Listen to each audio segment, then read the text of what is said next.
तो पिछले वीडियो के अंदर हम लोगों ने कोशिका विभाजन का समसूत्री विभाजन जो है पूरी तरीके से कंप्लीट कर लिया था। आज हम लोगों को पढ़ना है अर्धसूत्री विभाजन। तो आज नया विभाजन पढ़ना है जिसका नाम क्या है भाई, अर्धसूत्री विभाजन। तो एक एक करके देखेंगे अर्धसूत्री विभाजन के बारे में। अर्धसूत्री विभाजन,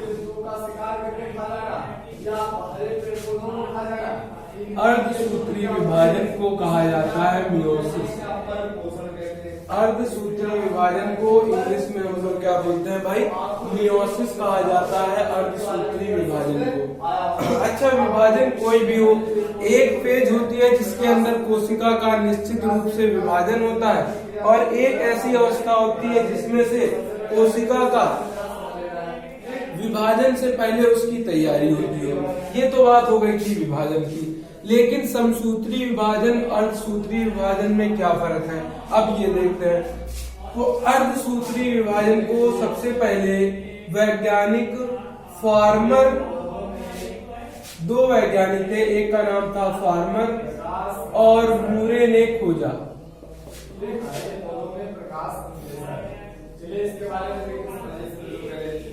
वैज्ञानिक अर्धसूत्री विभाजन को वैज्ञानिक फार्मर और मूरे ने खोजा। तो इतनी बात जानिए अर्धसूत्री विभाजन में। फिर इसके बाद देखते हैं कि अर्धसूत्री विभाजन कहाँ कहाँ पर पाया जाता है, क्या इसका कार्य होता है। तो अर्धसूत्री विभाजन पादप के अंदर, पादप यानी प्लांट के अंदर, प्लांट के अंदर एक पाया जाता है परागकण, और परागकण के अंदर उपस्थित होता है नर युग्मक।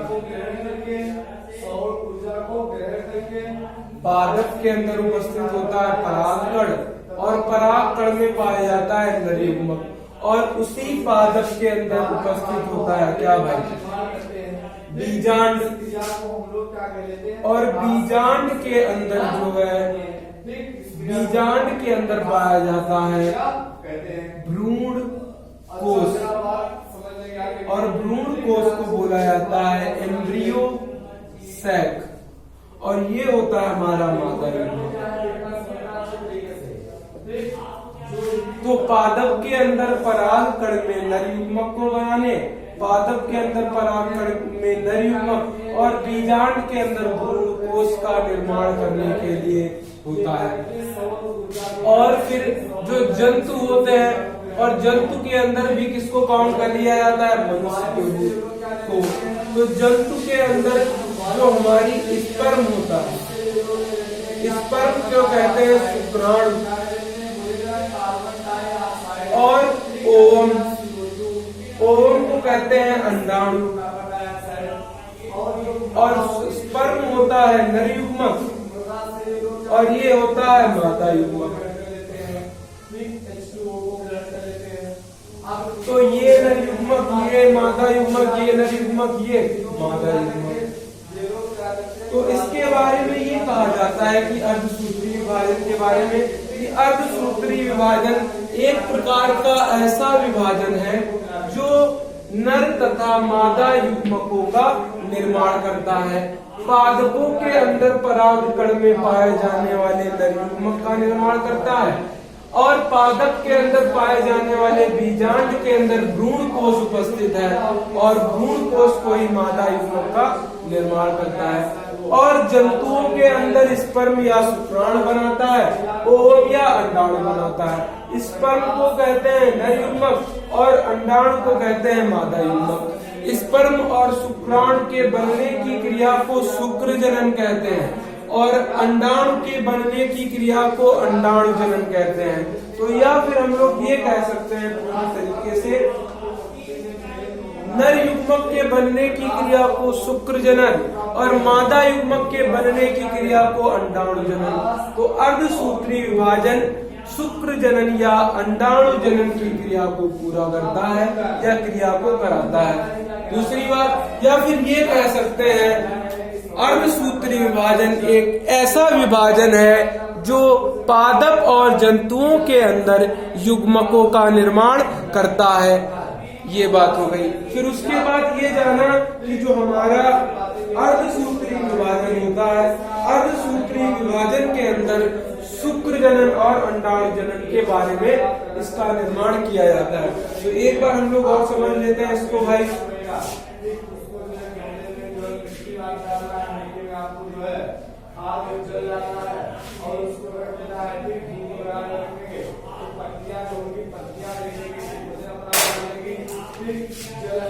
अगली बात ये लिखना है किसका किसका भाई, शुक्र जनन और अंडाणु जनन। अंडाणु जनन की क्रिया को करता है, ये बात हो गई। फिर तीसरी बात ये लिख सकते हैं, पादप और जंतु में युग्मक का निर्माण करता है। पादप और जंतु में युग्मकों का निर्माण करता है। चौथी बात ये याद रखिए कि एक अर्धसूत्री विभाजन के अंदर डिप्लॉयड कोशिका यानी 2n वाली एक मदर सेल से, एक मात्र कोशिका से दो बनती हैं जो आधी आधी हो जाती हैं, फिर इससे दो बनती हैं।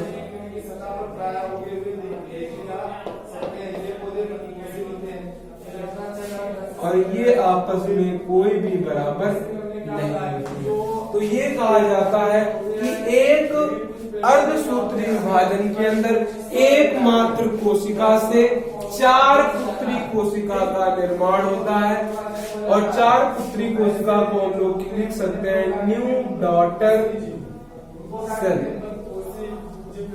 तो अर्धसूत्री विभाजन के अंदर एक मात्र कोशिका से, एक मदर सेल से 4 पुत्री कोशिका का, 4 न्यू डॉटर सेल्स का निर्माण होता है, जिनके गुणसूत्रों की संख्या मात्र कोशिका से आधी होती है, तथा ये गुणसूत्र आपस में भी समान नहीं होते हैं और मात्र कोशिका से भी समान नहीं होते हैं, कि ये इनका अनुवांशिक पदार्थ आपस में भी एक दूसरे के समान नहीं होता है, और इनका अनुवांशिक पदार्थ अपनी मात्र कोशिका के भी एक समान नहीं होता है। तो ये हो गया हमारा भाई क्या, अर्धसूत्री विभाजन, मियोसिस। अब अर्धसूत्री विभाजन ये हमारा इतना हो गया अर्धसूत्री विभाजन के इंट्रोडक्शन के बारे में कि ये होता क्या है, ये परिचय बता दिया अर्धसूत्री विभाजन में।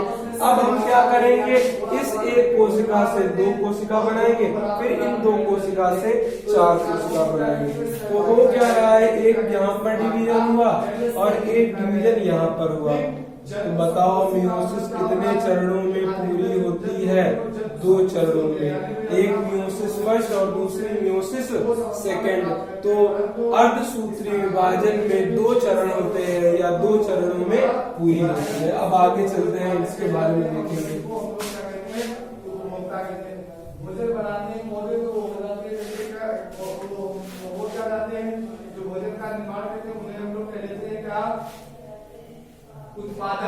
और जो भोजन को ग्रहण कर लेते हैं उनको। अब ये बताया गया था कि अगर किसी भी कोशिका को विभाजित होना है, डिवाइड होना है, तो एक कोशिका का विभाजित होने की अवस्था होती है और एक कोशिका की तैयारी की अवस्था होती है।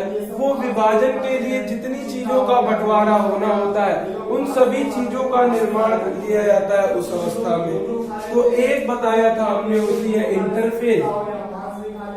इंटरफेज जो होती है तैयारी की अवस्था होती है, और उसके बाद एम फेज होती है।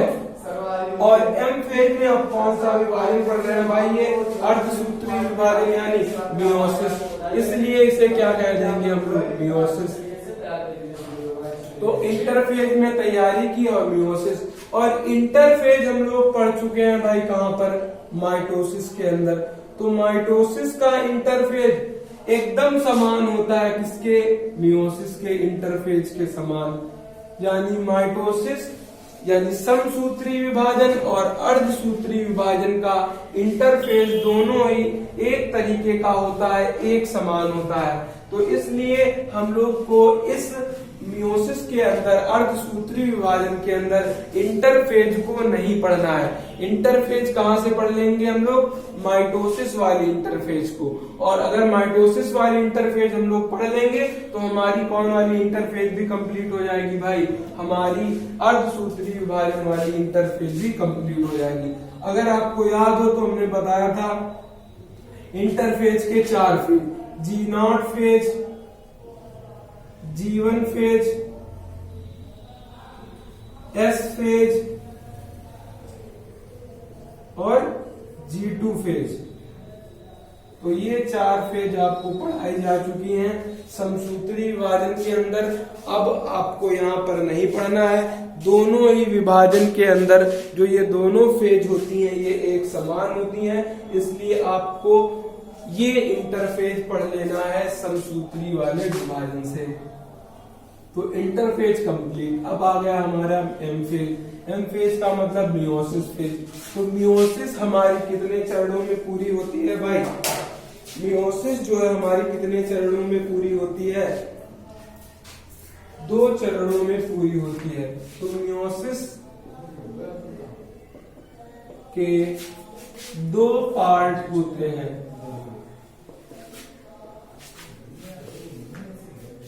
एक होता है एम फेज यानी मियोसिस फर्स्ट और दूसरा होता है मियोसिस सेकेंड। मियोसिस फर्स्ट होता है और मियोसिस सेकेंड। और मियोसिस फर्स्ट की सभी फेजों के नाम बताइए भाई। नंबर 1 पर था प्रोफेज, फिर नंबर 2 पर था मेटाफेज, फिर नंबर 3 पर था भाई एनाफेज, फिर नंबर 4 पर था टीलोफेज।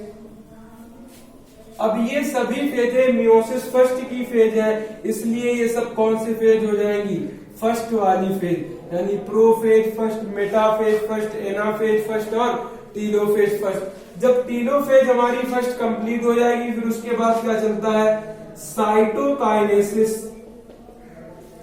Cytokinesis first. और साइटोकाइनेसिस के अंदर कोशिका द्रव का विभाजन होता है। अगर हमने मान लिया यहाँ पर कोई एक कोशिका है, उस कोशिका का गुणसूत्र 2n है, तो यहाँ पर इस सभी को स्टेज को पार करते करते जब साइटोकाइनेसिस फर्स्ट को पार करेगी तो साइटोकाइनेसिस के पार करने के बाद एक कोशिका कितनी कोशिकाओं में बदल जाएगी? 2 कोशिकाओं में। और ये दोनों कोशिका यहाँ पर 2n है तो ये कितना हो जाएगा? nn, क्योंकि दोनों ही नाम ही है इसका अर्धसूत्री विभाजन। जो गुणसूत्रों को आधा कर दे वो कौन सा विभाजन कहलाए? अर्धसूत्री विभाजन कहलाए। अब इसके बाद जो है साइटोकाइनेसिस फर्स्ट। अब सेम मियोसिस फर्स्ट सेकंड के अंदर भी क्या होगा? नंबर 1 पर प्रोफेज, नंबर 2 पर मेटाफेज, नंबर 3 पर एनाफेज, नंबर 4 पर टीलोफेज और नंबर 5 पर साइटोकाइनेसिस। अब ये सभी फेज सेकंड की हैं, इसलिए इसमें क्या लिख दिया जाएगा? सेकंड। वो फर्स्ट की थी तो उसमें फर्स्ट लिख दिया गया। अब यहां से ये 2 कोशिकाएं चली हैं। अब इन्हीं दोनों कोशिकाओं को कहां ले चलना होता है? इसी के अंदर मियोसिस सेकंड के अंदर। अगर ये 2 कोशिकाएं यहां से चलेंगी और साइटोकाइनेसिस सेकंड में आएंगी तो 2 कोशिकाओं से कितनी कोशिका बन जाएगी? 4 कोशिकाएं बन जाएंगी। कितनी कोशिकाएं? 4, जो गुणसूत्र में n हैप्लॉइड और आपस में भी समान नहीं होंगी। तो ये हो गई हमारी 4 कोशिकाओं का निर्माण। अब मियोसिस फर्स्ट और मियोसिस सेकंड एक ही अर्धसूत्री विभाजन के 2 हिस्से हैं। तो मियोसिस फर्स्ट और सेकंड की जो बीच की जगह होती है, इस बीच की जगह को हम लोग कहते हैं इंटरकाइनेसिस। इंटरकाइनेसिस। तो याद रखिएगा, इंटरफेज अलग है, इंटरकाइनेसिस अलग है, साइटोकाइनेसिस अलग है। तो इस तरीके से मियोसिस के 2 पार्ट होते हैं, दोनों पार्ट हम लोगों ने क्या कर लिए भाई, कंप्लीट कर लिए। अब क्या करना है, अब हम लोगों को प्रोफेज से स्टार्ट करना है, हर एक फेज को पढ़ते हुए चलना है। अब थोड़ा यहाँ पर साफ कर दिया जाए, और प्रोफेज फर्स्ट को भी कितने भागों में बांट दिया जाता है, 5 भागों में बांट दिया जाता है। तो जगह यहाँ पर कम है इसलिए इसको बिगाड़ दिया जा रहा है।